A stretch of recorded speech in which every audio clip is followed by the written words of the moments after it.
wartawan Bali TV. Perpres nomor 19 tahun 2016 telah diterbitkan mengenai perubahan kedua atas Perpres nomor 12 tahun 2013 tentang jaminan kesehatan. BPJS Kesehatan Divisi Regional 11 melakukan sosialisasi mengenai Perpres yang baru yang mencakup sejumlah perubahan, termasuk penyesuaian tarif iuran yang dibayar peserta BPJS.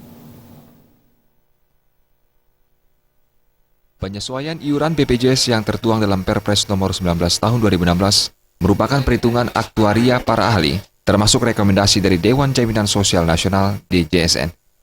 Kepala Departemen Hukum, Komunikasi Publik, Kepatuhan dan Keuangan BPJS Kesehatan, Divisi Regional 9, Ivoni E. Salasa mengatakan, penyesuaian tarif BPJS tidak menambah iuran untuk pekerja menerima upah (PPU).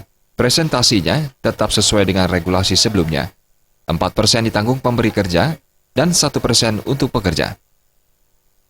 Untuk penyesuaian tarif ini dilakukan sesuai dengan Perpres nomor 19 tahun 2016. Ini tidak menambah iuran untuk PPU, ya, tetapi kan presentasinya tetap sesuai regulasi sebelumnya, 4% ditanggung oleh pemberi kerja, 1% untuk pekerjanya. Jadi dia cuman berubah di nilai nominal. Kalau dulu sesuai PTKP K1, PTKP K2, sekarang dia menjadi nilai nominal. Jadi untuk kelas 2 itu sampai dengan nilai 4 juta itu di kelas 2. Persentasinya tetap sama, 4% oleh pemberi kerja, 1% oleh kerja.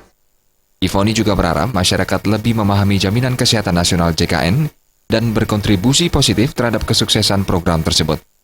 Program ini menjamin pelayanan kesehatan secara menyeluruh untuk masyarakat yang telah bergabung dalam JKN.